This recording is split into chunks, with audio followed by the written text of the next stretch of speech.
3. Del deber. 44. Las fuerzas morales convergen al sentimiento del deber. La personalidad solo es coherente y definida en quien llega a formularse deberes inflexibles, que impliquen un pacto rectilíneo con los mandatos de la dignidad.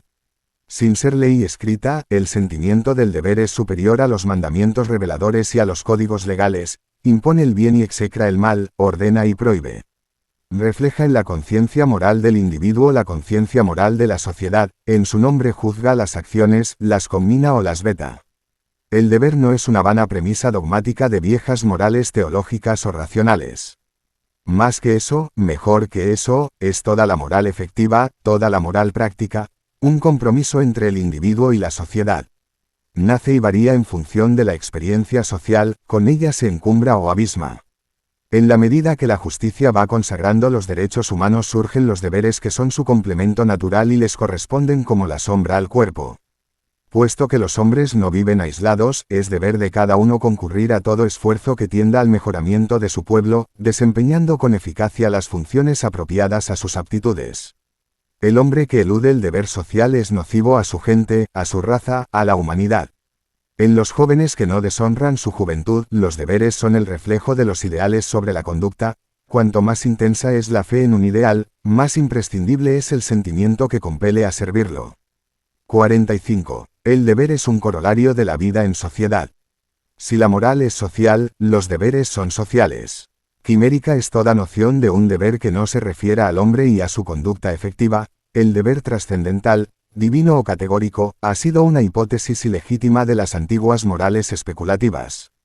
En todas las razas y en todos los tiempos existió el sentimiento del deber, pero manifestado concretamente en deberes variables con la experiencia social, distintos en cada época y en cada sociedad, perfectibles como la moralidad misma.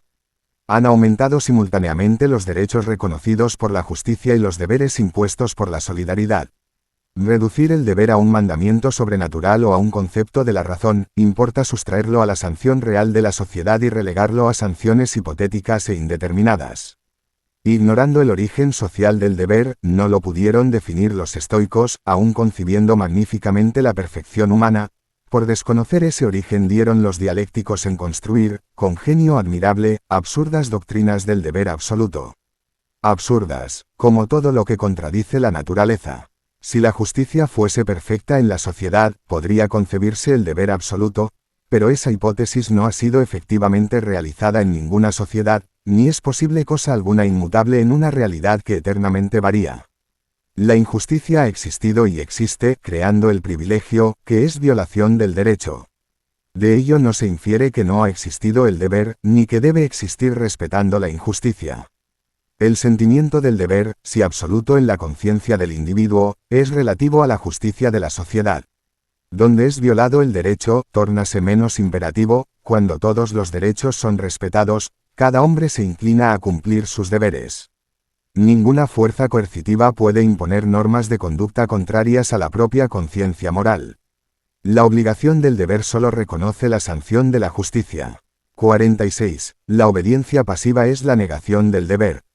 El hombre que dobla su conciencia bajo la presión de ajenas voluntades ignora el más alto de todos los goces, que es obrar de acuerdo a sus inclinaciones, se priva de la satisfacción del deber cumplido por el puro placer de cumplirlo. La obediencia pasiva es domesticidad sin crítica y sin control, signo de sumisión o de avilantez. El cumplimiento del deber implica entereza y valentía, cumpliéndolo mejor quien se siente capaz de imponer sus derechos. Afirmar que el deber es social no significa que el Estado o la autoridad pueden imponer su tiranía al individuo. El sentimiento del deber es siempre individual y en él refleja la conciencia moral de la sociedad, pero cuando el Estado o la autoridad no son la expresión legítima de la conciencia social puede consistir el deber en la desobediencia, aun a precio de la vida misma.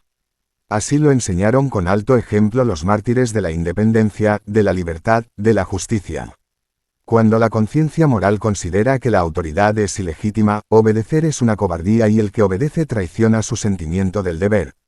¿Acaso sea esta la única falla de Sócrates en la cárcel, si hemos de creer en la letra de su platónico diálogo con Critón, donde el respeto a la ley impone la obsecuencia a la injusticia?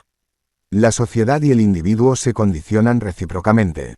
Por el respeto a la justicia medimos la civilización de la primera, por la austeridad en el deber valoramos la moralidad en el segundo. La fórmula de la justicia social es garantizar al hombre todos sus derechos, la fórmula de la dignidad individual es cumplir todos los deberes correspondientes. Los hombres nuevos deben perseguir ese equilibrio ideal. Quien siempre habla de nuestros deberes traiciona a la justicia, pero mancilla nuestra dignidad. Quien predica los deberes que no son la consecuencia natural de los derechos efectivamente ejercitados.